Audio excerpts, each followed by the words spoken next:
What?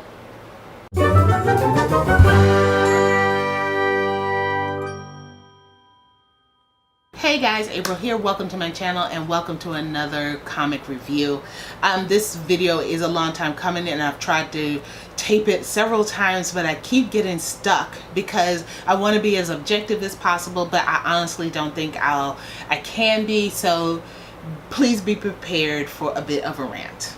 Let's get into it. The first book up is The Pro, written by Garth Ennis, art done by Amanda Connor. This is a book that is definitely not safe for children, so I'm just going to say that right up front. This is not for children of any way, shape, or form. This is complete adult material. This is about a woman, a young woman, a single mother who is a worker at Denny's by day and a prostitute at night, who is given superhero abilities to kind of win a bet. And let's just say this entire narrative is kind of a satirical jab at DC and the Justice League, because there's another group of heroes in here called the League of Honor, containing characters called the Saint, the Knight and the Squire, the Lady, the Lime, and Speedo, which are all very twisted versions of Justice League characters with a healthy layer of very offensive stereotypical archetypes that we find within our society. The whole story is kind of predicated on the Pro, on whether or not she will rise above her humble yet garish and vulgar self to become the superhero that the alien believes she will be. Whether or not you believe she does, I guess it's up to opinion. I would say that Ennis does end this off with her rising above and becoming a true hero. I, for one, by the end of it, was just ready for it to be over. So it's hard for me to kind of look at her as anything other than just another a trope and foil within this story. Even though the main story is very vulgar and tropey and deliberately offensive, what truly threw me for a loop was the additional vignette that was added in 2012. I believe this book was originally written in 2002, and then it had a resurgence in 2012, and they added on an additional story called The Hoe Meets the Pro. And this is where basically I got off the Ennis train. This is a story about the Pro, who we meet in the main story, and this character, the Hoe, which is a 12-armed prostitute.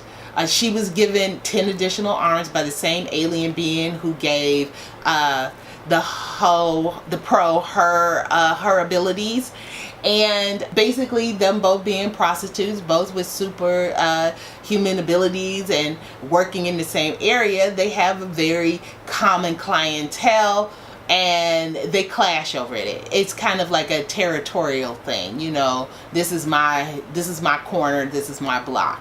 They fight it out. But they try to come to an amicable resolution.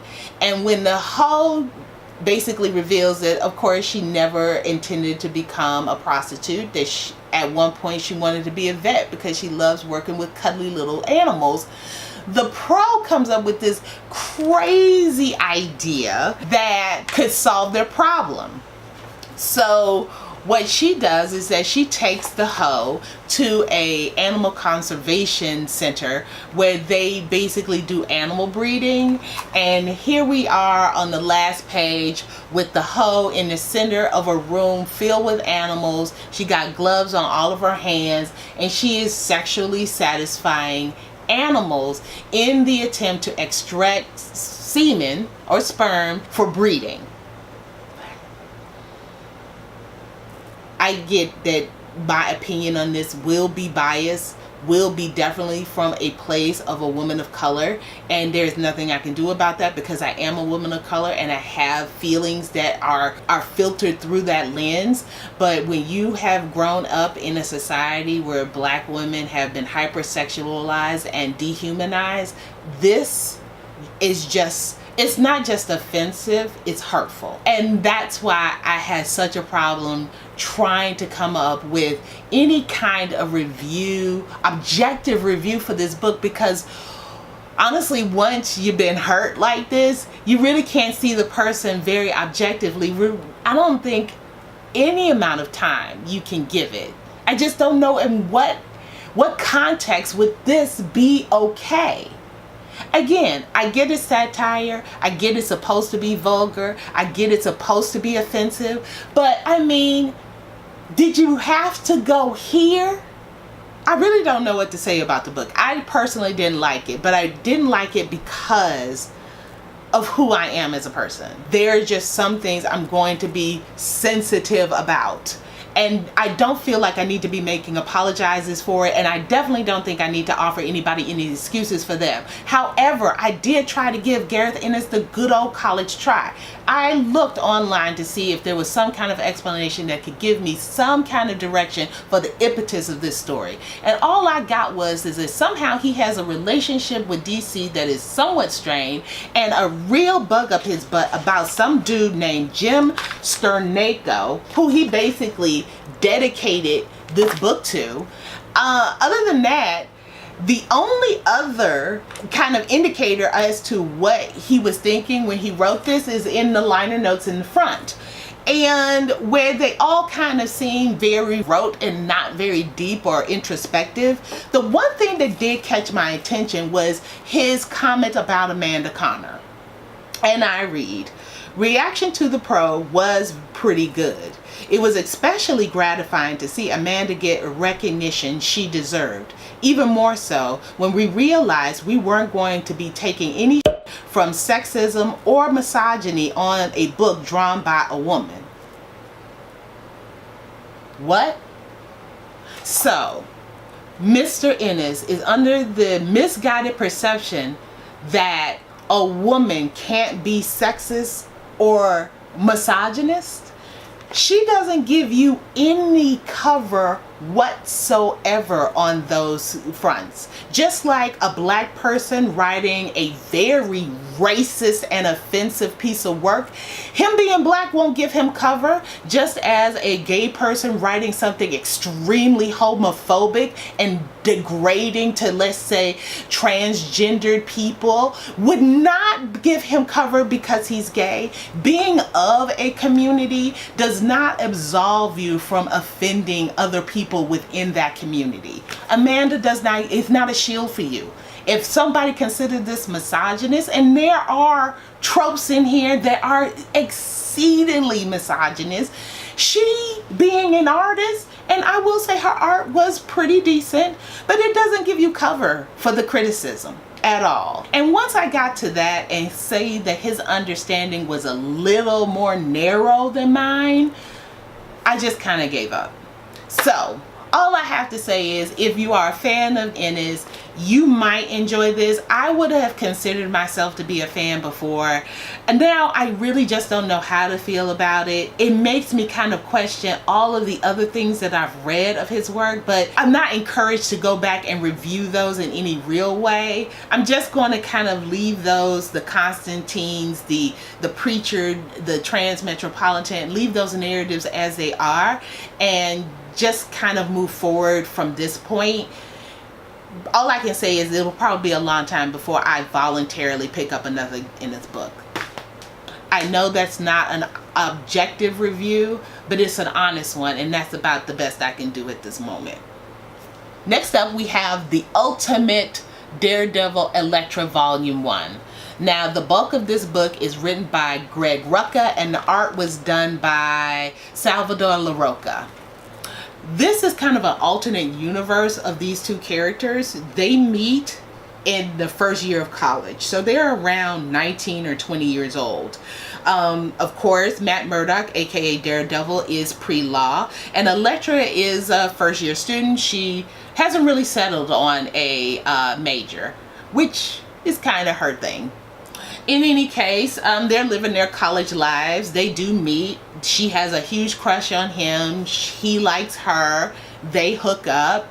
Elektra has two girlfriends that she's really tight with, her roommate in college and an additional girl. And the story really is surrounded or kind of encompasses an attack that happens to one of her friends, and how the assailant in that attack is not brought to justice because his money and family connections, and how offended Elektra is by that, and how far that assailant goes to try to put people in their place. And for every kind of check he does, Elektra feels she needs to counter check. So they have kind of a battle going on between this evil character and Elektra, where Matt wants her to like calm down and wait for justice to prevail under the law. Elektra is pretty much already on the road, like the law can kiss her tuchus, and she's going to do what she needs to do in order to get justice for her friends and her family. All in all, it was a pretty decent story. I can't complain about the story. It was okay. What I can say though is that it wasn't very inventive. We've seen a story like this before. It was kind of riddled down with banal tropes that we've seen over and over again. So to put it in an alternate universe and give them a nice fresh start, it would have been nice if they also gave them a nice, like, meaty, interesting story, and not really go basically a contemporary YA route. It was odd. It was odd for the medium, and it was odd for Greg Rucka, because I've read some fantastic narratives that he has written. Very interesting, very fresh and new, and this is anything but fresh. Just like, what is that? So maybe he was trying something different and it just didn't work. Or it didn't work for me, I should say. But what I will say is that there was another narrative in here. Once they finished the initial story with Greg Rucka's story, they added on Daredevil number 9. What does it say? The Man Without Fear. And this is him at a much later date. He's graduated from law school. He has his own firm. Speaking of Matt Murdock, he has his own firm. He's in New York City. Kingpin is already a factor in his life, and they've obviously had run-ins before. And a character called Echo is being introduced into the narrative, and it is very interesting. Echo, similar to Daredevil, has an impediment. She is deaf and therefore is unable to hear. However, she can feel sound, and of course all of her other senses have been heightened by the experience. If she sees things, she can replicate it almost to the exact movement. That's how she learned how to play the piano. So she's very accomplished in her own way, but she has a dark history, and she has also some demons she's trying to slay, and Kingpin, I believe, is going to use that in order to kind of lure Daredevil out into the open and make him extremely vulnerable, and then attack him from that angle. So I'm really interested in this story, which it says at the end continues in volume 2. So if it had stopped with the Greg Rucka story, or continued with the Greg Rucka story, I probably wouldn't have continued on with the narrative. But now that I know that this particular narrative, did I say who it was written by? I'm not certain, but it was written by David Mack, and the art was done by Joe Cassetta. I definitely want to continue that, because I am very interested in the character Echo, and I really want to see where that narrative goes. And last, and of course, certainly never least, is Doomsday Clock number 6. We are halfway through the series, y'all. Woo! So excited. And this one is such a great midpoint, because we now have the backstory of the Mime and the Marionette. 2 new characters in the DC and the Watchmen universe, so we didn't have any kind of history on them. And to be perfectly honest with you, from the first issue of this Doomsday Clock, I was kind of side-eyeing them both. Like, are they just gonna be out here just doing stuff and not really give anything toward this narrative? Well, They certainly did. They grounded them. They gave them a great backstory. They grew up together, were little kids together, grew up in the same neighborhood, had similar kind of parent dynamics where both of the parents own small businesses. They go through the same struggle and hardship, and unfortunately they experience something very devastating, and it really is the thing that sends them into this trajectory where they take on these personas as these anti-hero type beings. And it all makes sense. It puts them right in alignment, and you empathize with them, you understand them, and you root for them in the story. I really love that. Also, with their backstory, they're still moving on with the present narrative. They move on with their introduction to the Joker, him being, of course, fascinated by their look, for one. I think he may be misunderstanding this look, but it doesn't really matter. What I liked about the Joker was that he wasn't this kind of loud, over-the-top villain that he sometimes played out as. This is much more of a he's played out in a more cerebral, nuanced, calculating, but very menacing way. He will kill you. Do not get it twisted. And at the end of it, he becomes somewhat of a knight in shining armor because he does save the day for some character. But all that being said, it is still a means to an end. He didn't do it out of the kindness of his heart. He did it because he heard something through this issue that intrigued him. And that thing was, who the heck is Dr. Manhattan? I love the fact that, they keep Easter egging that dude in here, but they still don't show us where he is and what he's doing and what is going on. Oh, the anticipation is like killing me. The other great thing about this issue was that you see other DC characters. The Riddler's in here, Typhoon's in here, Two-Face is in here. They even make reference to Wonder Woman and how the Amazons came and got her because stuff was getting too real and they didn't want her to get caught up in it. So basically the Justice League has been disbanded. It's just such a great story with a lot of great details in here that could offshoot on a number of alternate storylines. Now, since this is only 12 issues, I don't think there is going to be a lot covered in here, but there is something that is particularly poignant with the Mom and the Marionette, which I do hope that they continue on in subsequent narratives. So it may not come completely to fruition in Doomsday Clock, but I could be wrong about that. But I would like to know more about them, definitely. As much as I love this issue, I still say that the number 4, the Rorschach issue, is superior in just storytelling and in art, but this is definitely a tightly close number 2. And let's just say the countdown continues. So that's it, guys. I got through this episode. I know I got a little hot and angsty in the beginning, but it was a truthful and honest opinion on the subject matter. But at the same time, it's not his job to justify his art to me. I take it in, I internalize it, and then I just feel what I feel. And I think he's adult enough and he's been in this business enough to understand that just everybody's not gonna walk his walk and talk his talk. And I hope if you guys can tell me your feelings on this subject, if you've read that book or any of these books, tell me your opinions and your feelings on the subject in the comments below. You are free to disagree with me all you like. I encourage communication and conversation.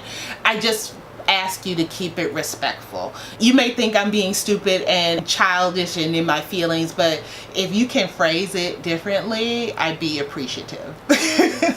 As always, if you liked this video and you would want to see more, please give it a thumbs up and subscribe because your support is always appreciated. And please come back in future. I will have more videos next week. I'm hoping to have a comic review up next week because I have gotten some things I've really gotten into and I just want to talk about them so bad. So I hope to see you guys then. Have a good one. Try to stay cool because I am. More air, more air, more air. And I'll see you next time. Bye-bye.